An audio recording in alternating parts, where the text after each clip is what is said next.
Let's see here. Oh, I want the notes, please. Notepad.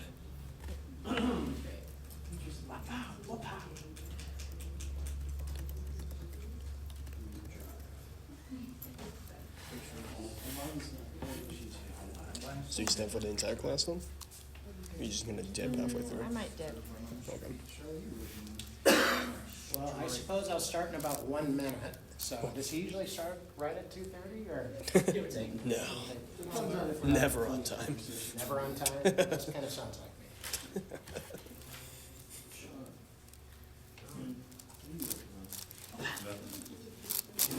Are there any stragglers, people that come in after the 2:30? Iman is the only one I can think of. I saw Amani walking out. Okay. So her backpack is right there. Yep. Almost Behind won. Tashar. Who's behind Tashar? That's Caleb's Is anybody intern. missing? Caleb. She's not missing, Amani. Yeah, Amani just walked out. Cool. Okay.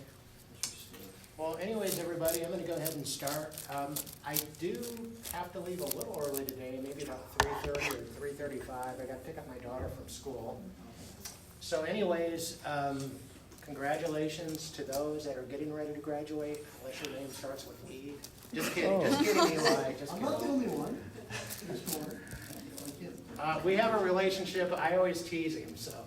But anyways, everybody, I'm, if you haven't had me before, my name's Dr. Robert Reed. I'm actually going on my 3rd year here at Trinity, and I transferred here from Boise State University about over 2 years ago.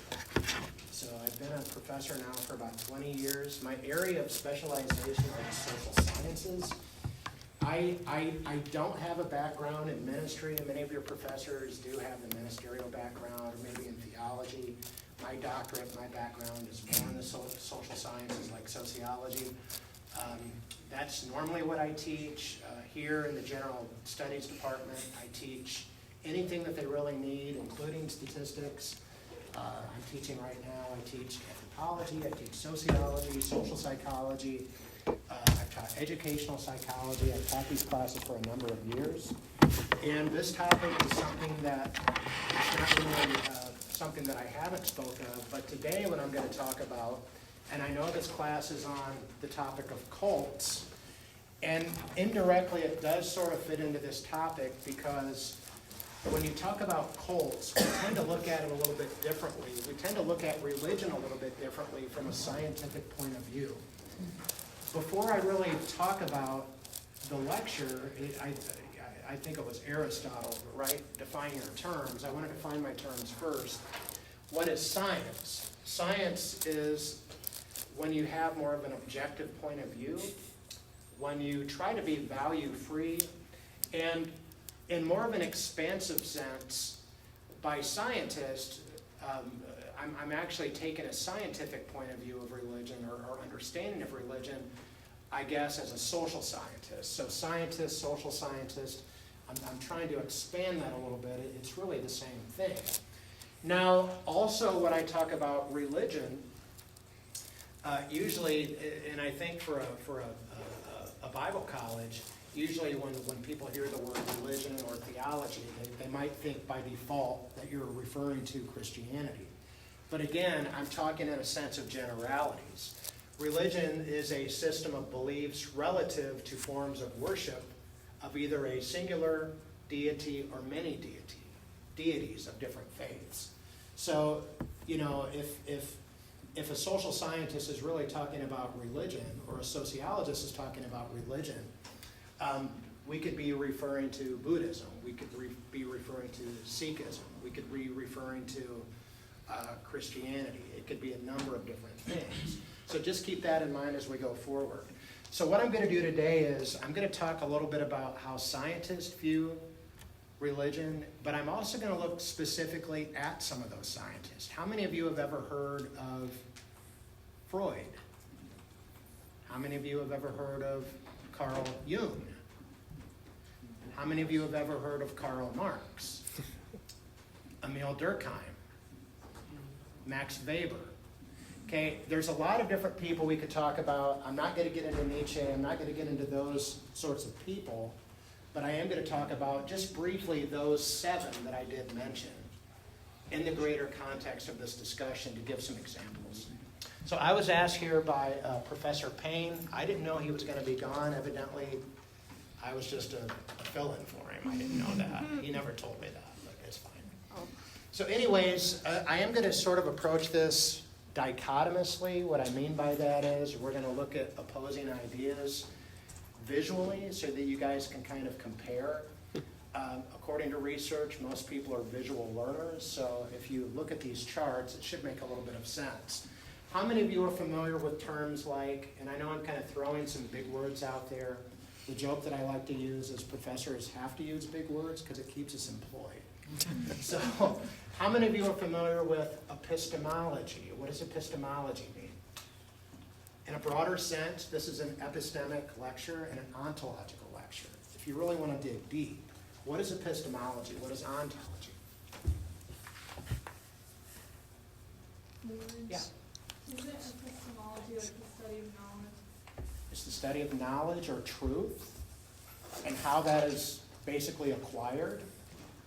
What about ontology? Now, to be fair, that's on the next slide, but anybody familiar with that? We've had Thurber, I'm sure he's talked about those terms before. Rules or principles? Nature of reality. What is real? Okay, so let's take a look. So we're looking at the epistemology of religion. I guess you can say from a scientific as well as a religious perspective or theological perspective. Scientifically, now, first of all, let me kind of explain. You can be a scientist and you can be a Christian. You can adhere to any type of religious belief. But here's the difference. As a scientist, regardless of what kind of scientist you refer to yourself as, the basis of knowledge always comes through empirical investigation. Empirical investigation just means things that are observed, things that we can acquire through our 5 senses. In other words, show me, where's the evidence? Okay? Alternately, from a religious point of view, or from somebody that follows the tenets of a particular faith, you don't really have that burden of proof. You just simply believe by faith, based on your own experience. Now again, that's an important epistemic difference in terms of the basis of knowledge. So scientists or social scientists would look at religion as an organization, as a social institution. We don't really look at religion, or scientists don't really look at religion necessarily as if it's right or wrong, if it's moral or if it's ethical. But we actually we look for evidence in terms of how religion impacts society or even impacts individuals. What kind of an impact does it have on people in general? Now the methods that we use, again, if you look from left to right between science and religion, scientists, we follow empirical investigation by using the scientific method, okay? I think at this point in your college tenure, everybody probably knows what that is, but the scientific method is basically when you have a system that you use to test, to measure, and acquire information. That's pretty much what it is, okay? Now, many of you are probably familiar with writing a hypothesis, maybe writing a research question.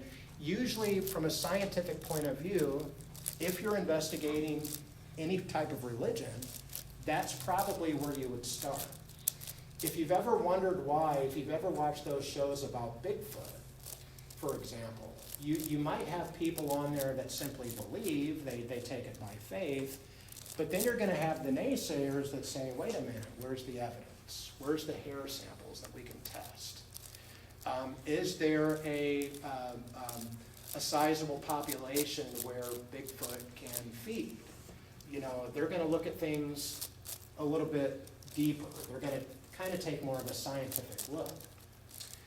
Then, of course, how do we verify knowledge? Now, In order to verify what we know as truth, scientists must be satisfied that something can be tested and retested.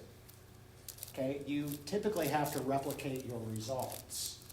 If you go out and you write a test and you go out in the field and you do a type of study, a scientist would say, well, it's a good study. We can verify what we know as truth or what we know as the truth because it can be replicated. It could be replicated in a laboratory, or it's something that we can do through surveys or through different scientific instruments. Okay? And if it can be verified that way, it can also be changed. If you follow a particular religious tradition or belief, you typically believe that things can't be changed, like the Word of God, for example. The Word of God will literally last the test of time. Even the Bible says, test and rebuke. The Bible is, whether it's in season or out of season, it doesn't really matter. God's Word just doesn't change. So scientists have more of a flexible view of things, where religion or people that follow a particular tradition have more of an inflexible way of understanding things. Okay? Let me go to the next slide. Now, you guys can ask any kind of questions. I hope you guys are paying attention. I don't know. I'm just a guest. So I know you guys are getting towards the end of the semester. You're doing And great. we are too.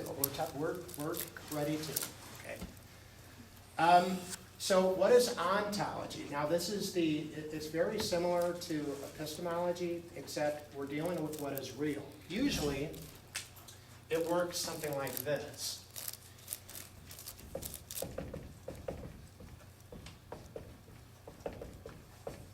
Okay, you have a study for truth. You use a scientific method. You have what's called an epistemological question.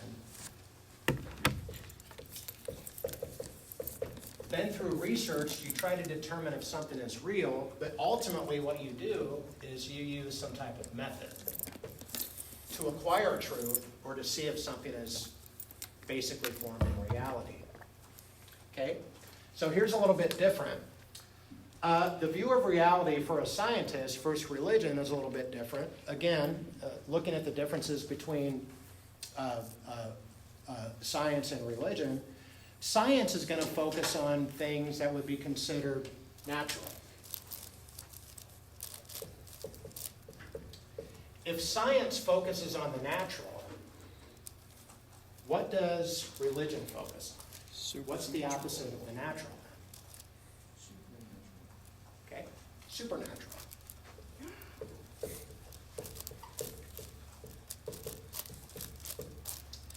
If science focuses on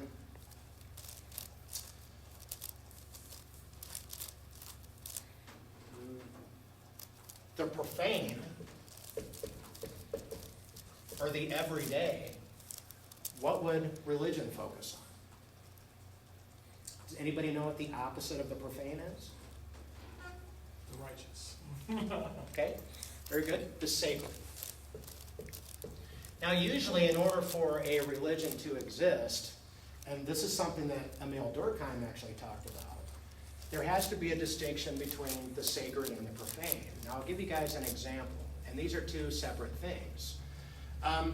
The sacred would be things that we put, that we have reverence for. I think as Christians, we definitely put an emphasis on the Old and New Testament. We would look at these things as being sacred. We would also have sacred practices or rituals that we follow. Baptism, there's other rituals that are included in the way that we worship, just like any type of religion, that they're going to set aside as not being mundane or something that's basic, but they're going to set aside and they're going to say, well, these are very sacred to us. The Bible's very sacred. Maybe the Quran is very sacred. Maybe if you study Buddhism, if you study Confucianism, okay? If you study any of these myriad of different religious traditions, every religion is going to have something that's considered sacred compared to things that are profane. Now, let me give you guys an example. as Christians, the Old and the New Testament, as texts, are sacred to us. As beautiful as Shakespeare is, or even Christopher Marlowe, I don't know if you guys read a lot of literature, but if you read literature, if you've ever taken Professor Gibson's class, as beautiful as those things are, they're not necessarily sacred. They're still profane. So there is a difference. There's things that are set aside as being special, where we have reverence, and then of course there's things that are basically worldly. There's things that we don't really have an awe for. So in order for any type of religion to flourish and exist, there needs to be this separation. And these are things that scientists basically focus on. If science focuses on the natural, and people that adhere to a particular religion focus on the supernatural, then scientists are also looking for evidence, whereas people that practice a religion just believe by faith alone. So that is a little bit of a difference. Okay? Is there an existence of God? Well, according to science, science would say, well, is there evidence? Is there evidence for an afterlife? Okay? Again, it doesn't mean that you can't be a Christian and be a scientist, or be a scientist and not a Christian. You can, but at the end of the day, scientifically, if you go back to this idea of being objective and value-free, where everything has to be tested, again, it would beg the question, where is the evidence? Now, what do you guys think about, do you think scientists will look at near-death experiences or testimony as adequate evidence? What do you think? Think about this for a moment. Think about this logically. Because of medical science, over the last few hundred years, or even thousands of years, we haven't really been able to compress morbidity. We haven't really been able to take life and compress it in a way that we can extend life, whether somebody is healthy or not. We can bring somebody back from the dead, on ventilators and things. If they pass away, we can resuscitate them. Do you think scientists would look at that type of evidence as qualifying? No. I think so. I think that science is based off observation, and if there's consistent observation of there being like a spiritual world, and it's like across the board, like multiple people have announced that that's what happened, then it would become science, right? Because science is simply just writing down observation about the world. So I would say that yes, the reason why it's not mainstream is because there's experiences where people have these like spiritual experiences when passing away on the table and then being resuscitated, and moments where they don't. So the observations aren't unanimous. Yeah, we haven't really, that's something that we haven't really seen in history, because we've never really had the technology to really adequately bring somebody back from the dead, so to speak. Yeah.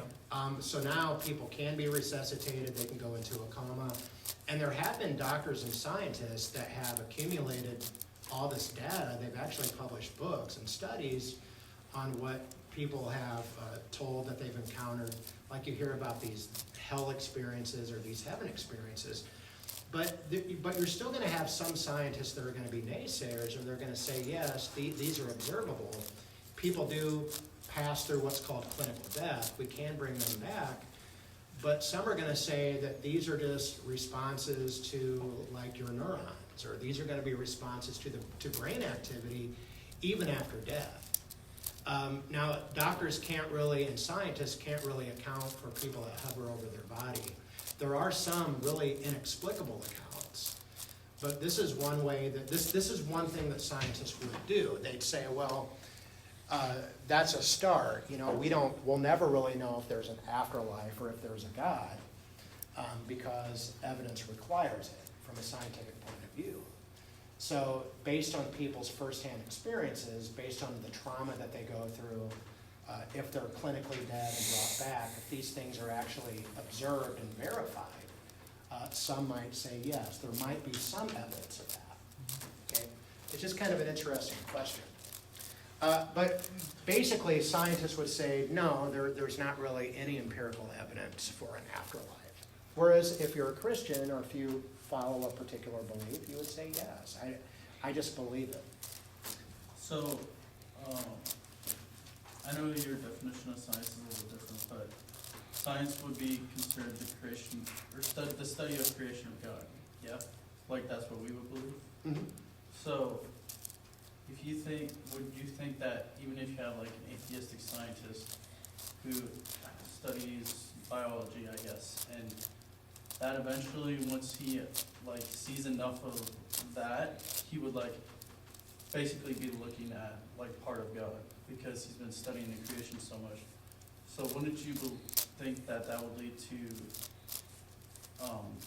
obviously they would have to have a soft enough heart, but that would lead to like a general acknowledgement of like, oh, there was some like God out there that like had to create this because it's so intricate and so like Yeah, well, that's an interesting question, because remember, you could argue that science is a religion. And what do scientists put their faith in? Well, ultimately, secular humanists would put their faith in humanity. That's where you get that idea of humanism. But more specifically, they would put their faith and their trust in the scientific method. But you can't really, I think it's intrinsic, if I can use that word. Intrinsic basically means that I think we're biologically created to have some type of a God-shaped void. If you guys are familiar with Carl Jung, and this is something I was going to talk about in the slides, and I talked about this in anthropology, Tashar probably knows, but we talked about the collective unconscious. How many of you have ever heard of the collective unconscious? I'm not talking about collective conscious, but the collective unconscious. Eli, any thoughts? I'm just saying I heard that. We talked about it, we briefly mentioned it in this class about like people experiencing the same thing differently. Yeah, so the collective conscious would be universal experiences that we all have. Jung would say something has to explain the universality of those symbols and meanings that we have for different religious traditions worldwide. So I say all that, Thomas, to kind of go back to your point. For some people, the evidence is right there, but they choose to believe, they choose to put their faith in something else. So they might say Darwinian or macroevolution is the explanation. The Big Bang is the explanation. Nature itself is the explanation. Something from nothing is the explanation. That's what they might say. But again, it's scientists going back to their own belief in the scientific method or secular humanism. They put their faith in man. That's basically what they would do. So that's a really good question. I think the evidence is there, and I think the Bible even talks about it. The fool has said in his heart that there is no God. I mean, the evidence is there, whether you want to believe it or not. But again, that you are going to have the scientific community that's going to take that hard stance. They're still going to demand that evidence. Now, whether that's right or wrong, that's just part of the nature of science. Can you be a Christian and be a scientist? Yes, I'm a scientist, but I'm also a Christian. Absolutely. Okay, so I choose to believe. I don't have to have scientific evidence to believe that there's God or that there's an afterlife, for example. Now, I want you guys to sort of look at these names, because these are the people that I'm going to sort of briefly talk about. So these are the major thinkers. Now, there's a lot of different social sciences. And all of these thinkers probably have influenced many of those social sciences. The major social sciences, of course, would be like sociology. It would be political science.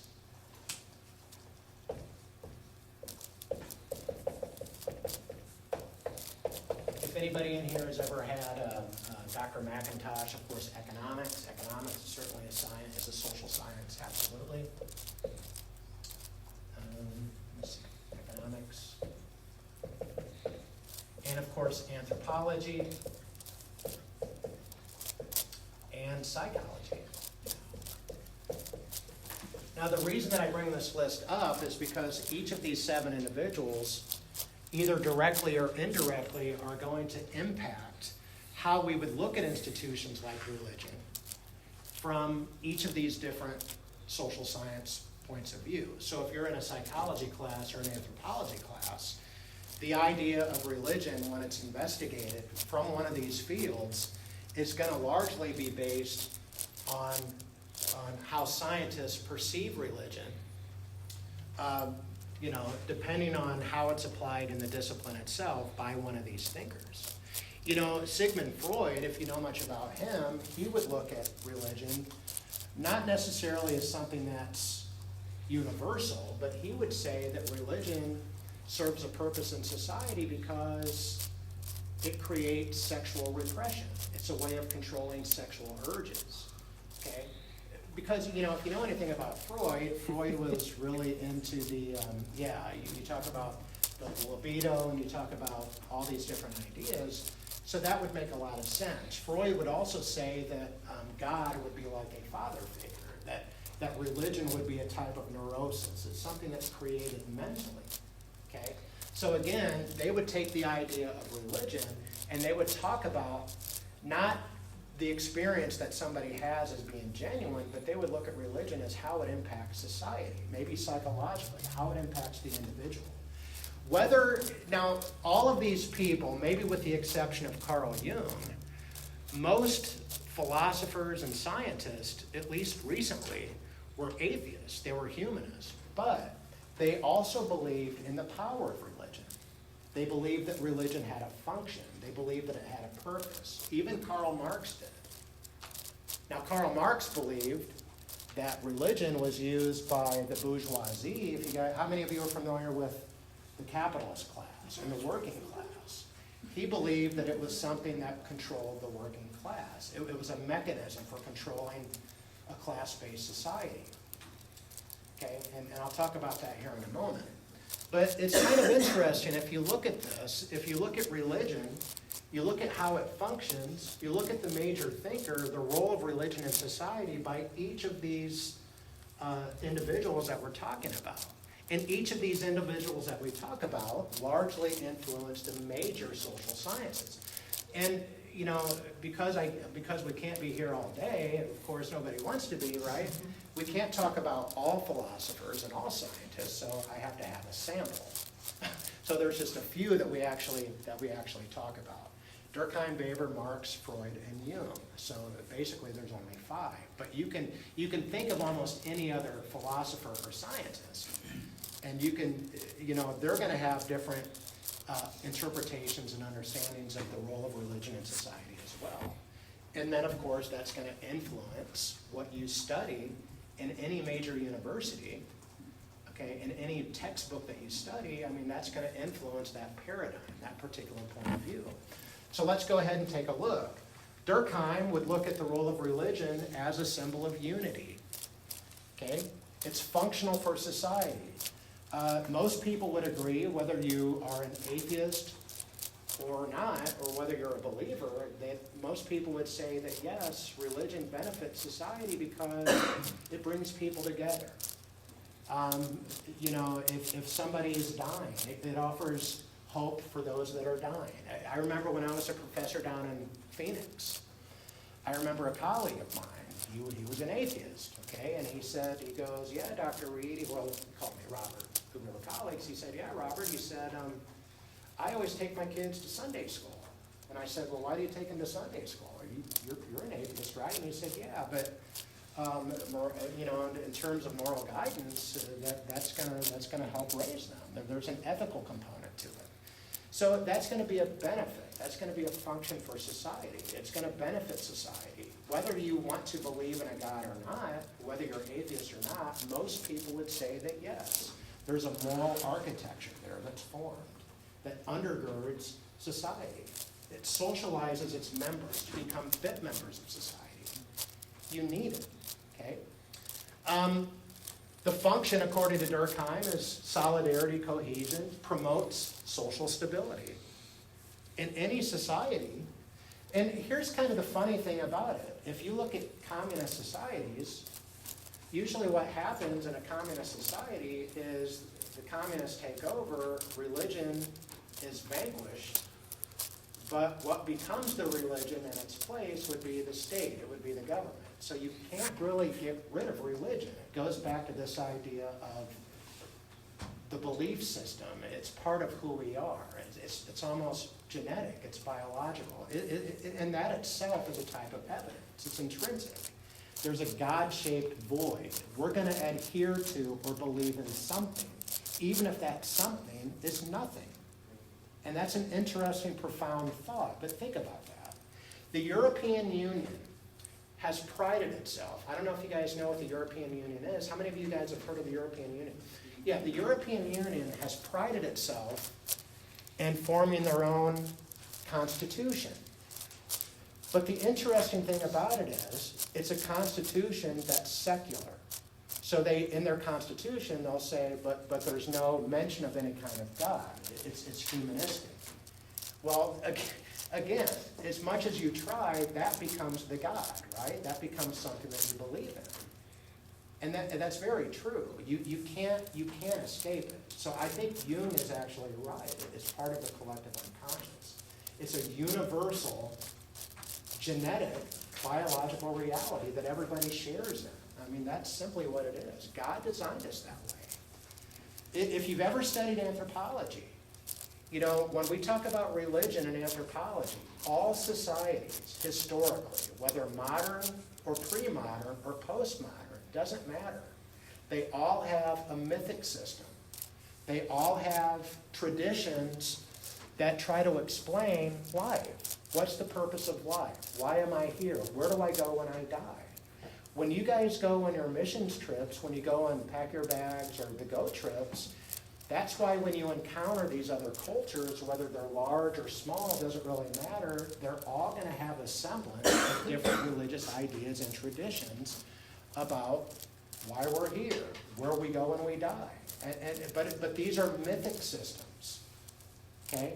But they're universal, and that's what Carl Jung was basically talking about. It's part of who we are. It's part of culture. Okay? It's actually kind of a fascinating thing. It's universal. Everybody, every culture around the world, in any given time, is going to have ideas about our existence and why we're here. It's kind of fascinating if you think about it. Okay, Weber would say that the function of religion is that it influences economic behavior. Now, I don't know if you guys knew this, but if you know much about Max Weber is actually one of my favorites, but he was an economist. He was a philosopher. He was a lawyer. Okay? I don't know if I like that part, but he was an economist and a philosopher. And he said that because of Christianity or Protestantism, it brought about modernization to the West. Now think about this. If you guys know where universities came from, where higher education came from, that came from the church. Think about the early universities. The early universities were actually part of the Catholic Church, where you had a system where the priests were trained, where the knights were trained by apprentices, and then that eventually turned into early universities. But Max Weber said that religion was useful because of economics. It drove economics. It drove modernization. So he would say, even though he was an atheist, he would say, yeah, Christianity or Protestantism in particular is the reason why we are modern in the West. We have modern economic systems. We have rights. We have modern education because of what Christianity has done historically. Karl Marx, on the other hand, now Karl Marx is kind of an interesting fellow, but Karl Marx would actually look at religion as not being something that's beneficial, but more of an ideological tool. Okay? Under Karl Marx believed that those in power maintain their power because they keep those under them under control. And one of the mechanisms to do that is by using religion. See, Marx was an atheist as well. But Marx didn't believe in God, of course, and he believed that, yes, religion is still used in society, but it's used in very nefarious ways. I'll give you guys an example. Marx believed that religion was an opiate of the masses. How many of you guys have heard that before? That phrase, that phraseology. It's a drug. Okay? It keeps people anesthetized to reality. Marx cynically said that what those in power will tell others that believe in some type of religion or Christianity is that, well, we need to work hard because someday our rewards will be in the next life. They won't be in this life. And Marx believed that that was folly, and he also believed that as long as people believed that, then they wouldn't rise up against their overlords in this world. Okay? That in other words, we wouldn't really come together and we wouldn't really do away with the oppression that we have here on earth because we're waiting for our rewards in heaven when really we have our rewards here on earth. So he would look at it as more of a tool of social control and oppression. Okay? I'm going to go ahead and go forward. Now I do talk about these guys a little bit more.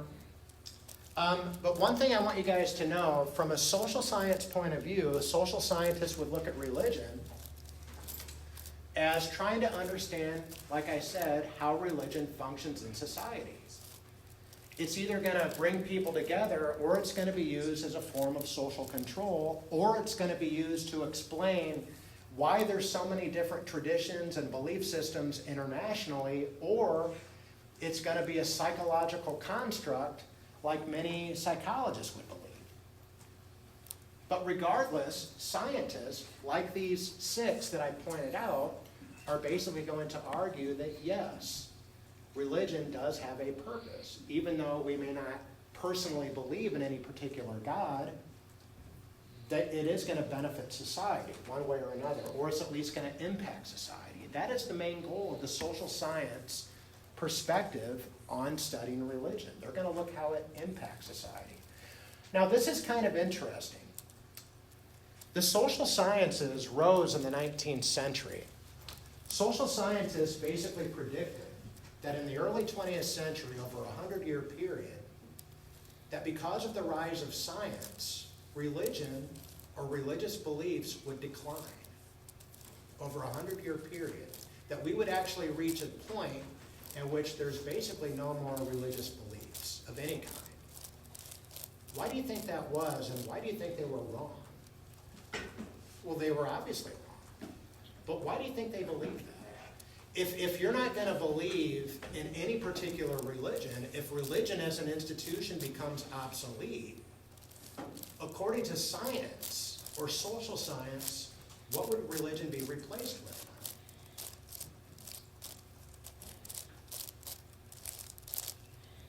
I like talking about this stuff. I think it's fascinating. If we got rid of religion, what would take its place in the social world? I think just like family tradition would be the next thing. That's a good guess, not necessarily. Although that they would say that yes, I mean, people would adhere to traditions of the family. Just That would be cultural, something. yeah, just general cultural traditions, because I feel like most Western philosophers pretty much saw religion as just tradition anyways. So, what do you think? What would our focus be? Remember what I said earlier. You can't. You're always going to have a belief in something, even if that something is nothing. You're going to put your faith and your trust in something. So what would that something be if religion, as the multitude of religions that we have, as a collective body of beliefs and ideas that we believe in deities and we worship a god or several gods, if we don't have that, what would that shift into? Scientific method usually contributes to like Darwinism and such. Yeah. So religion would decline, it would become obsolete, and the new religion, although scientists wouldn't say that, they would put their trust and faith in the scientific method and humanity. Humanity has the answers to the problems. Now, I am going to say one thing about Nietzsche. Nietzsche said, and everybody probably knows this quote, God is dead. How many of you guys have heard that? What do you think he meant by that? Now, we can kind of unpack that and have a larger discussion about that, but what do you think he meant by that? Was he in lamentation at society's rejection relative to science or the coming of science? Or was he in agreement with that sentiment? What do you think? Nietzsche was more saying like culturally God is dead, and it was like a celebration, because Nietzsche is a nihilist, Yes? was a nihilist.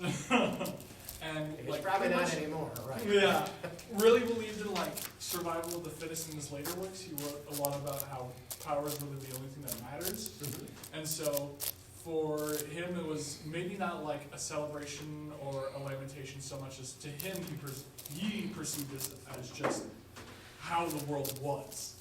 Yeah, Nietzsche was a depressed little guy. He's crazy. Yeah, well, thank you for that, thank you for that. Yeah, absolutely. So the idea was, well, we're not gonna believe in the superstition of decades or millennia, because you believe in, you believe in demons, and you believe in all these fairy tales, or what people would say, but we're gonna believe in science, we're gonna believe in rationale. Rationale in science literally becomes the God. Now what we've seen, okay, now think about this for a moment.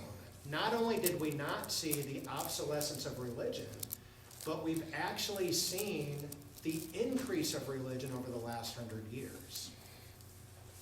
Now this is where you get into the discussion on cults. How many of you guys have you guys studied the cult, or the idea, has Professor Payne talked about transpermia or panspermia? Panspermia is a cult. It's a postmodern cult. It's a cult of the 21st century. How many of you have ever watched those programs on the History Channel where they talk about repeatedly, subconsciously, where they talk about aliens creating man? That's the idea, that aliens create mankind. So now, the religion, that's kind of a new type of cult. It's a new type of belief system, okay? So yeah, we've not only seen religion grow, but we've also seen people adhere to different ideas. Religion will never go away, okay? Faith will never go away. People are always going to believe in something because, again, it goes back to that collective unconscious as part of how God made us. So social scientists were very wrong about that. We've seen the opposite happen over 100 years. Now you guys are in a class on cults. If anything, we've seen the increase of cults. We've seen the increase in different types of belief systems over a 100-year period. That's absolutely true. Questions or comments so far? Okay. So these are some of the questions. How does religion influence social cohesion? What role does religion play in identity, gender, or politics? How does religious beliefs shape economic behavior? These are questions that we ask. These are questions that scientists ask about religion. Again, it's not a matter of whether you believe, but it's a matter of how we can investigate it and show evidence to support it, that yes, it does benefit society. Okay? Now, that gets us to another question. How many of you have ever had hermeneutics? And maybe you're saying, oh boy, I've had it, Dr. Reed. Okay, well, hermeneutics and the acquisition of original language or contextual analysis, these would be ways that from a Christian point of view or from a religious point of view, that you would try to understand and I guess have evidence for what the author is saying about that particular belief. Whether it's the Quran, whatever type of religion it is, there's going to be scholars in that field that are going to study it hermeneutically. Hermeneutics is not just something that's used in theology, but as you guys probably remember from class, it's actually a type of method that's even used in the social sciences. Well, you're going to use things like textual analysis and hermeneutics to interpretate sacred scripture. Okay? Now, for a scientist, we're going to use things like empirical research. It kind of goes back to that idea of empiricism. We're going to use our five senses. Okay? We're going to use things like surveys, interviews, statistical data. We're going to use all these different things to acquire knowledge, to acquire truth. It kind of goes back to that idea of epistemology. Same kind of thing. Epistemology might be acquired, if you're a Christian or if you study theology, from the text itself or looking at the root words, but from a scientific point of view, it's going to be based on, different types of methods. They're going to study, maybe not the Bible, but they're going to look at the impact of religion on the individual or on society. Okay, that's basically what happens. So there is a method to this. Now, right now, I'm teaching a statistics class here on campus, and this is one of the things that I generally talk about. A lot of people are like, why should I take a statistics class at a Bible school? Well, if you're going to go into ministry, I know a lot of ministers that are friends of mine that actually have done different surveys and things for their own congregation. So yes, that's something that you can use. Okay, but that's a scientific approach to understanding religion and how it impacts us. Okay? Okay, now, this, I don't know if you guys have really talked about Durkheim in this class beyond what I'm kind of talking about today. But Durkheim and many social scientists argue and basically say, now this is important for the study of cults, okay? This class is on cults, correct, specifically? This is important for the study of any type of religion. A cult can basically is defined as a new religion. And it's considered a cult because it's contrary to mainstream society because not much is known about it. Well, according to Durkheim and many social scientists, what constitutes a religion are these three elements. First, there's a belief that some things are sacred. I talked about that earlier. There's a difference between things that are worldly and things that are important, things that are sacred versus things that are profane. Okay? For some people, it might be relics. I think archaeologists believe that they've found remnants of Noah's Ark.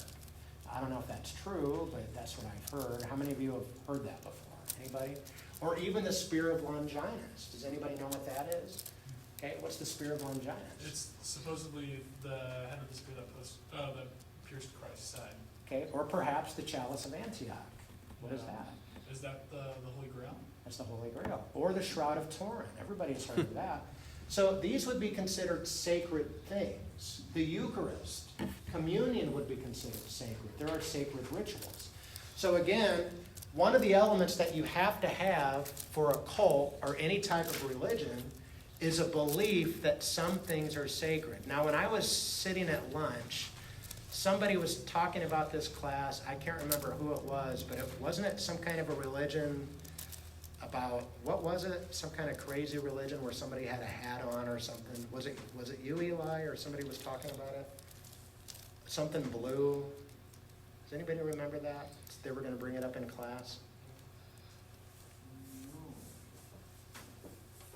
Okay, I can't remember. It was something that you guys talked about in here, evidently. It was brought up by somebody. I think Professor Wallstead talked about it too. I can't really remember.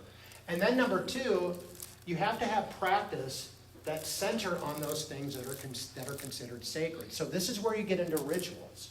With any kind of religion, whether it's mainstream, whether it's a cult, doesn't matter, you're going to have practices that are considered very ritualistic. Now, I've taught sociology of religion, and one of the assignments that I've had students do is they would actually, at least on paper, create their own religion. I've seen all kinds of crazy things. Students would say, well, Dr. Reed, this is the religion of the chairs, and part of the ritual is that, you have to set 4 chairs in a circle, and you have to dance around the chairs, and, you have to chant and do all these things.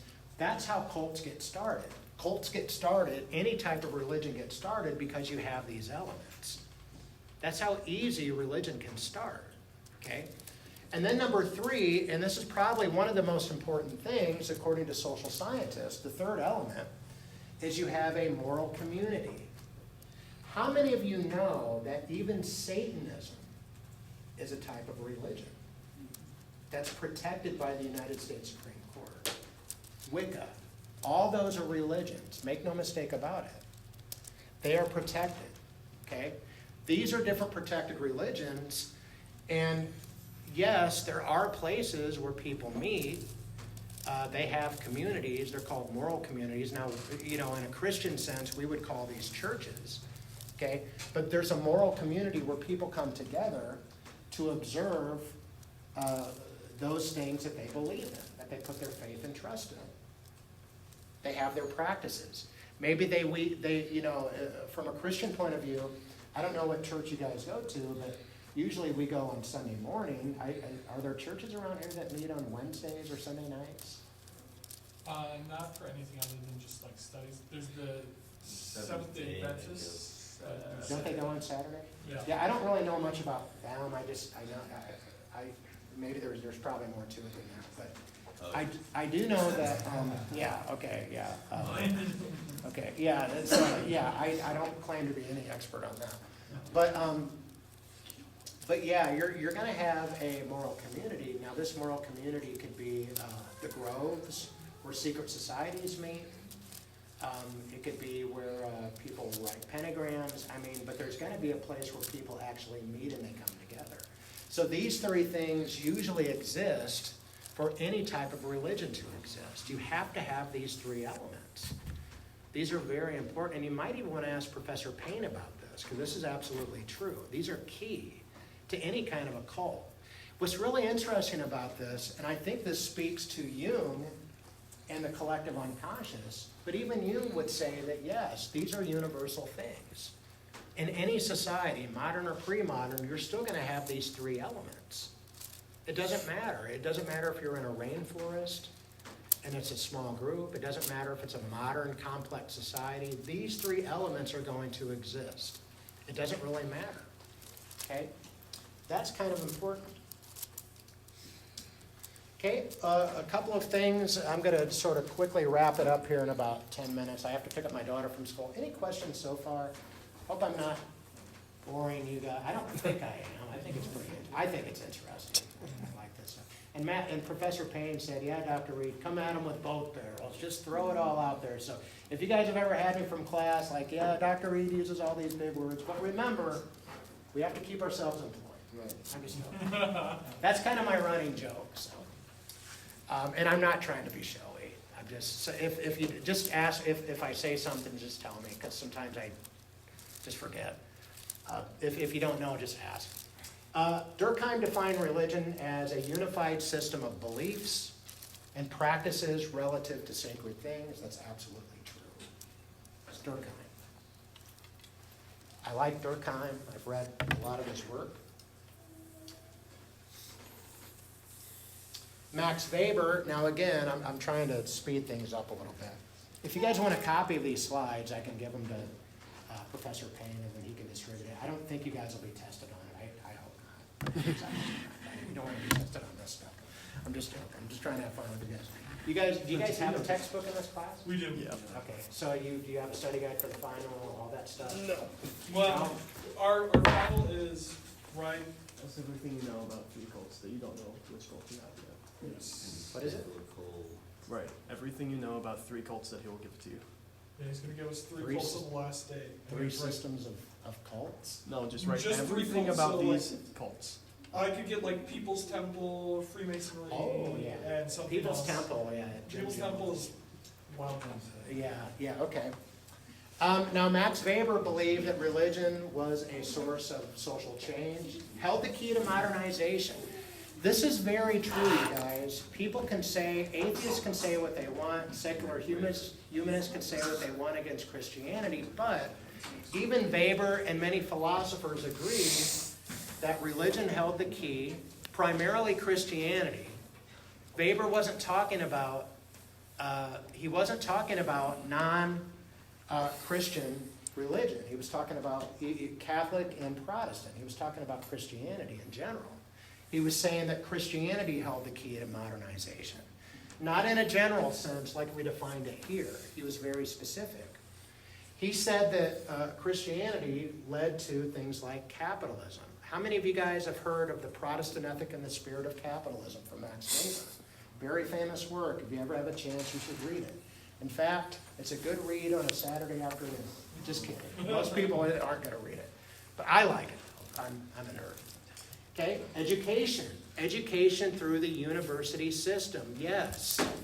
If somebody random on the street walks up to you and says, what role did the Christian church play in the evolution and rise of the early university system, which isn't going to happen. But if they did ask you that, say, well, Protestantism held the reins of early modernization of the early university system. It was the Protestant church, according to Max Weber. You can have that retort. You can actually say that. Freedom, individual rights, these are absolutely true. Even though he was an atheist, he was a secularist, he did admit it was the key to modernity. It was the key to modernization. So again, from a scientific point of view, they're looking at how religion benefits society, not that they actually adhere to any beliefs. That's the whole point of this lecture. It's how we look at religion scientifically from a social science point of view. I hope that theme has kind of resonated. I try to be very linear with my presentations, but that's the whole. Okay? Karl Marx. Okay, Karl Marx, now if you look, he looks like a stuffed animal you might win at the fair. That's what I always tell you. Looks like a grizzly bear or something like that. Someone you don't really want to take home to mom, I don't think. But anyways, Karl Marx was very anti-God. In fact, he was even a Satanist by some accounts. So again, there's that universality of religion and beliefs. You're going to believe in something.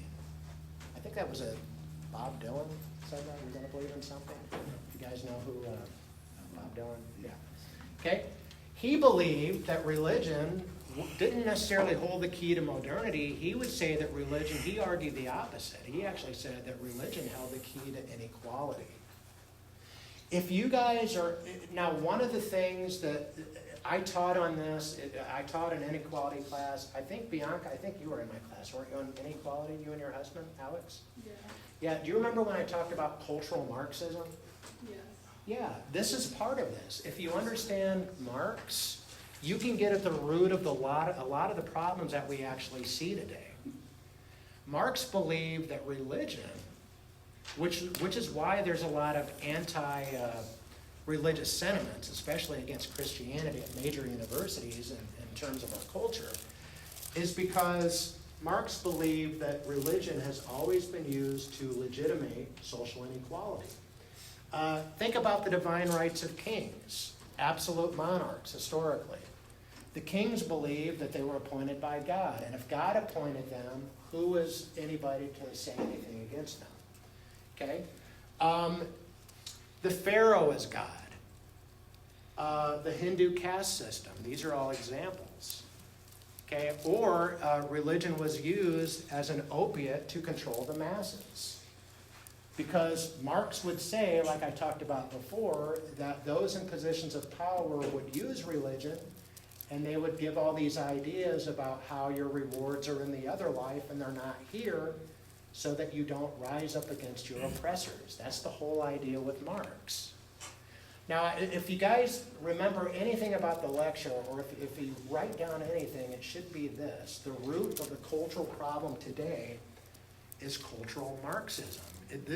I'm telling you guys, I come from a university system. I've been in the trenches of this from 20 years of doing this. That's the truth. That's the truth, okay? A lot of the ideas that we see in society today go back to Marxism. It really does. A lot of it does. In different ways. Okay? Okay? Why do people cling to that still, even now? That's a good question. People do. In fact, Marxism is a prevailing theory in most universities, especially in the liberal arts and the social sciences. It's called conflict sociology. Basically, from that particular point of view, you sort of deconstruct the haves and the have-nots, and then you try to analyze the relationships between the haves and the have-nots. So you look at everything from the point of view of inequality. Okay? You look at everything as a means of who has the power, who has the control. Even feminism is an extension of Marxism. A lot of the ideas that we see today are an extension of Marxism. Here's kind of the funny thing about it. When you look at race inequality, racial inequality too is oftentimes taught from the perspective of Marx. But one thing that many people don't realize, and I don't know if university students realize this or not, but many of these philosophers and scientists that I've been talking about or that you read about that I didn't address were racist themselves. Marx did not like black people. Marx did not like Jews, and Marx was a Jew. He denied his own heritage. They were rabid anti-women. Okay? They were not feminists, but it's ironic that Marxism represents the core of many of these ideologies that we study today. It really does. It's applied Marxism is what it is. You can take Marxism, the study of the oppressed and the oppressor, and you can put it in any context. You're simply now, from Marx's point of view, he simply talked about it in the context of class, of capitalism. Okay? But you can basically take those same ideas and apply it to gender. You can take those same ideas and you can apply it to anything where there's inequality. You could apply it to race. Any issue of inequality, and that's where it basically comes from. That's the truth, okay? Yeah. And haven't we even seen it almost flip when you look at like in today's culture with like the glorification of victimhood? And Yeah. that is like, you'd say that would stem from it as well? Yeah, victimology, you guys, one thing that I always tell my students, don't fall for that trap. Run from being a victim. Don't be a victim. Just refuse it. Just everybody's a victim now. It really prevails in our society. That's absolutely true. Everybody's a victim in their own right. Refuse to be a victim. Rise above that. I don't know if that makes sense. That's kind of my little soapbox. You guys aren't victims. You guys are champions. We're victors in Christ. We're not victims. At least I choose not to be. But yeah, that is kind of a worldly thing. Absolutely. Well, anyways, you guys, I hope you enjoyed this. I didn't really get a chance. I have to pick up my daughter to get into everything. But I will send the slides. Can somebody close in prayer? I forgot to open in prayer today. I'll close in prayer. Okay, thank you. Lord, thank you for today. Thank you for what you do. Lord, thank you for making us. Lord, thank you for letting us play a part in your plan of just existence, God. It's obvious, as what we discussed today, that it is built into us to seek you, to seek something beautiful.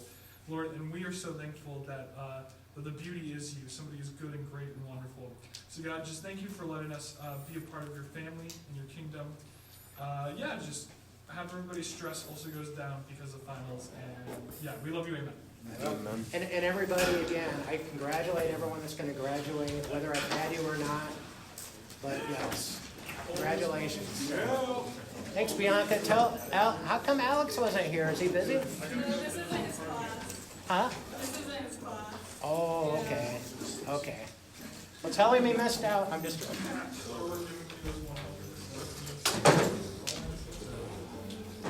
Man, I could have went so many different directions.